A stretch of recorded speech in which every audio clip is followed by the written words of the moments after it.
Welcome to the Sleep Dives channel. Today, we're diving into pages 106 to 140 of our source material. This section really teaches us a completely new way of looking at the world.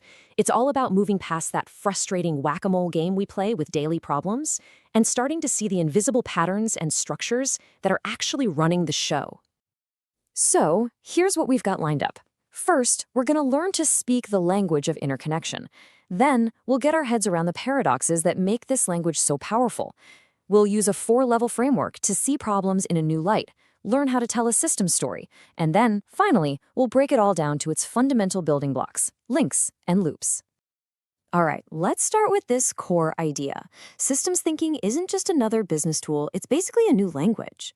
Our normal way of speaking, subject, verb, object, it's fine for simple things, but it just completely falls apart in the real world, where A causes B, sure, but B is also influencing A, and both of them are tangled up with C and D.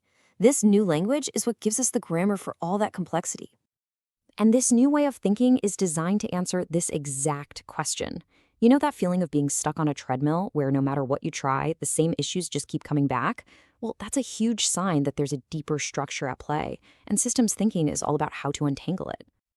This quote from someone at Federal Express just nails it. They managed to massively improve their customer relations, not because of some top-down corporate mandate, but simply because their people started to think differently. It just goes to show you that the real leverage for change isn't always in new rules, but in changing the stories we tell ourselves and the way we see the world. So what exactly is a system? Well, it's not just a pile of parts. It's a web of interrelationships. The real structure of a company, for instance, isn't the org chart on the wall. No, it's the invisible web of attitudes, decisions, and feedback that makes all the individual people and departments act together as one single whole. Now, as we start using this new language, you've got to prepare for some seriously mind-bending paradoxes. The world of systems just doesn't work in the straightforward linear way we expect it to. In fact, sometimes the easiest answers are actually traps. And this leads to some really surprising rules. For instance, the cause of a problem might be months or even years in the past, and in a totally different part of the system.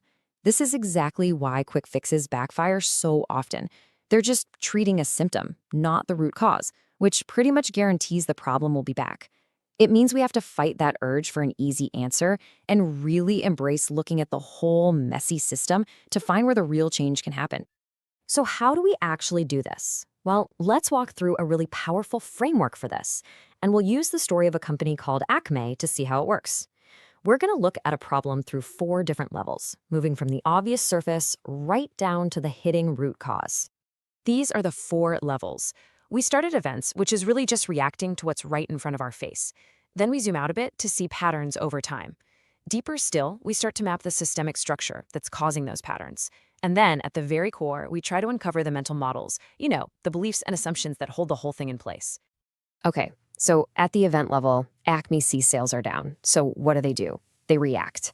They push out more promotions, they put pressure on the sales team, they try to cut costs. They're treating the symptom, which is a bit like taking a painkiller for a broken leg. Sure, it might provide some temporary relief, but it does nothing to fix the underlying problem, and probably just makes things worse in the long run. Now, moving to the second level, the managers start looking for patterns. They plot their sales and their service problems on a graph over time, and a story starts to take shape. This isn't just a bad quarter, it's a long-term trend. Sales have been slowly bleeding out for a while, just as service complaints have been steadily climbing. So they're seeing the what a lot more clearly now, but they still have no idea why it's happening. Level 3, this is the big aha moment. By mapping out the systemic structure, they finally see the vicious cycle they've created for themselves. Just follow the arrows here. Lower sales lead to intense pressure on the sales team. That pressure makes them overpromise to land new accounts. That, in turn, creates a huge spike in service problems. And guess what? Those problems drive away customers, which leads right back to lower sales. They've discovered that the harder they push, the worse things get. And finally, we get to the deepest level. Why does this loop keep going? Well, it's because of these unexamined mental models. Management believes that pressure is the best way to motivate people. The sales team believes their only job is to get new customers, no matter what it takes. And the service team feels like they're just there to clean up the mess. Until these core beliefs are actually brought out into the open and challenged, that system is never going to change. So, how can we start uncovering these hidden stories in our own work or even our own lives? Let's look at a really simple, but honestly, an incredibly powerful little technique for diagnosis. It's called the 5 whys. You just start with a symptom and you keep asking why over and over again, like a curious child.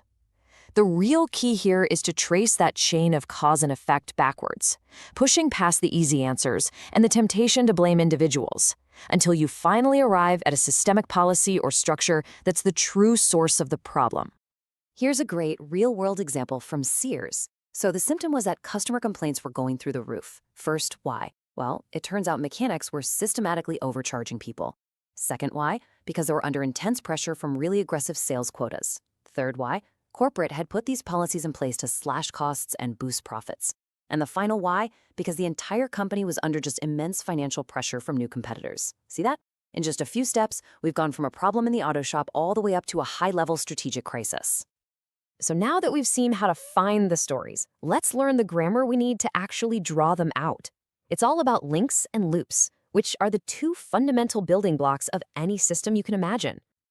The first type is called a reinforcing loop. This is basically the engine of growth and collapse. Think of a snowball rolling downhill. A small action creates a result that encourages more of that same action, which then creates an even bigger result, and on it goes. It's a self-amplifying cycle. This graph really shows why these loops are so powerful and so deceptive. See, our brains are hardwired to expect linear growth, a nice, predictable, straight line. But reinforcing loops create exponential growth, just like compound interest. For a long time, it feels like nothing's really happening. And then, all of a sudden, the curve just shoots skyward. When it's working for you, we call that a virtuous spiral of incredible success. But of course, that snowball can roll in the wrong direction too. This diagram shows a classic vicious spiral. An overworked team leads to scattered focus, which leads to superficial, quick-fix solutions. Those quick fixes mean problems aren't ever truly solved, so they just pile up, making the team even more overworked. It's a self-fueling disaster. Now, there's another key building block, the balancing loop, which we don't have time to fully explore here, but that's the force that seeks stability, like a thermostat. Most real-world systems are a mix of these two. Okay, so this is all very interesting, but how do we actually put it into practice? Here are a few key pointers for getting started, and, just as important, some common pitfalls to watch out for. The trick is to focus on problems that are chronic and keep coming back. That's the telltale sign of a deeper system at play. You have to resist that powerful urge to immediately jump to a solution. Your first job is just to understand what's going on. And maybe most importantly, you have to shift away from blame. Instead of asking who's messing this up, you need to start asking the much more powerful question, what is it about the system that's causing good people to get these bad results? Ultimately, this brings us right back to where we started. The structures that trap us in these frustrating cycles aren't usually external forces. They are the result of our own decisions, our own policies, and our own deeply held, often totally unexamined beliefs. The moment we change how we see the system, we gain the power to change the system itself. So I'll leave you with this to think about. Pick a stubborn challenge, something in your work or your life.